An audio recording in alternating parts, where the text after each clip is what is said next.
होती. नंदिनी 8 वर्षांची होती. तिची आई खूप आजारी होती. तिच्या वडिलांनी अनेक डॉक्टर बदलले पण काहीच फरक पडला नाही. नंदिनीच्या आईला नंदिनीची खूप काळजी होती. त्यांना माहित होतं की आता त्यांचा जीव वाचणार नाही. एक दिवस नंदिनीच्या आईने तिच्या वडिलांना बोलावलं आणि म्हणाली, अहो, मला माहितीये की मी आता वाचणार नाही. माझे आता थोडेच दिवस राहिले. मला नंदिनीची खूप काळजी वाटतेय. ती माझ्याशिवाय कशी राहील? मी गेल्यावर तुम्ही तिची नीट काळजी घ्या. नंदिनीला माझी उणीव कधीही जाणवू देऊ नका. तुम्ही मला वचन द्या की तुम्ही तिला नीट सांभाळताल. तू हे काय बोलतीयस जानकी? तुला काही होणार नाही. तू लवकरच बरी होशील. नंदिनीची तूच काळजी घेत आलीयस आणि यापुढे तूच घेशील. काही दिवसानंतर जानकीचं निधन होतं. नंदिनी आणि तिचे वडील एकटे पडतात. नंदिनी नेहमी आपल्या वडिलांना विचारायची, बाबा, आई कुठे गेली? मला आईची खूप आठवण येते. मला आईच्याच हातून जेवायचंय. नंदिनी माझ्या बाळा, तुझी आई आता आपल्याला सोडून गेलीये. काहीतरी करून गणेश नंदिनीला खाऊ घालून झोपवतो. गणेश काळजीत पडतो की आई विना ही पोर कशी वाढेल, कशी मोठी होईल. त्याला हे जाणवत राहतं की तिला आईच्या प्रेमाची खूप गरज आहे. दुसऱ्या दिवशी गणेशची मावशी घरी येते. ती गणेशला नंदिनीसाठी पुन्हा लग्न करण्यासाठी सांगते, म्हणजे नंदिनीला एका आईचं प्रेम मिळेल.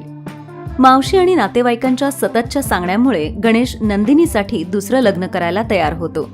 काही दिवसांनी गणेशचं लग्न माला नावाच्या एका मुलीशी होतं. गणेश नंदिनीला सांगतो की माला तिची नवीन आई आहे. नंदिनी मालाला नवीन आईच्या रूपात बघून खूप खुश होते. माला स्वभावाने खूपच चालाक आणि लबाड होती. गणेशच्या समोर ती नंदिनीशी खूप प्रेमाने बोलायची, पण गणेश जेव्हा ऑफिसला जायचा तेव्हा ती नंदिनीला खूप मारायची. मालाच्या अशा वागण्यामुळे नंदिनी बिचारी खूप दुःखी व्हायची, पण तिच्या भीतीने ती आपल्या वडिलांना काहीच सांगायची नाही. नंदिनी आपल्या आईचा फोटो जवळ घेऊन खूप रडायची. आता मालालाही एक मुलगी झाली होती, जिचं नाव उर्वी होतं.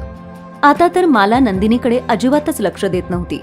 हळूहळू नंदिनी आणि उर्वी मोठ्या झाल्या. नंदिनी खूपच सुंदर आणि समजूतदार झाली होती, तर उर्वी खूपच बेजबाबदार आणि बेशिस्त झाली होती.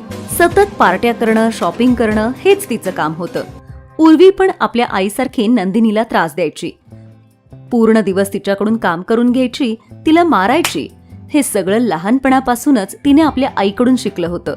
त्या दोघींचं नंदिनी बरोबरचं असं वागणं बघून नंदिनीचे वडील गणेश खूप दुःखी व्हायचे. त्यांना सतत वाटायचं की दुसरं लग्न केलं नसतं तर बरं झालं असतं, म्हणजे नंदिनीला सावत्र आईचा त्रास तरी सहन करायला लागला नसता.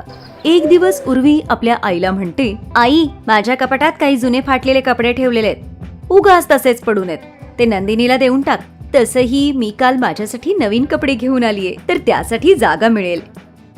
उर्वी, तू नंदिनीला जुने फाटलेले कपडे देतेस? लाज वाटली पाहिजे तुला. एक तर माझी मुलगी स्वतःचे कपडे देतीये आणि वरतून तुम्ही तिलाच बोलताय. चल उर्वी तुझ्या खोलीत, नाहीतर ही बाप लेकं तुला नजर लावतील.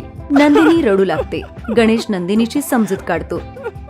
एक दिवस उर्वीला एक फोन येतो, जे ऐकून ती खूप खुश होते. ती आपल्या आईला म्हणते, आई, आत्ताच माझी मैत्रीण सुषमाचा फोन आला होता. आपल्या शहरात एक मोठी कंपनी मॅगझिनच्या कव्हर पेज साठी बेस्ट मॉडेलची ऑडिशन घेणार आहे.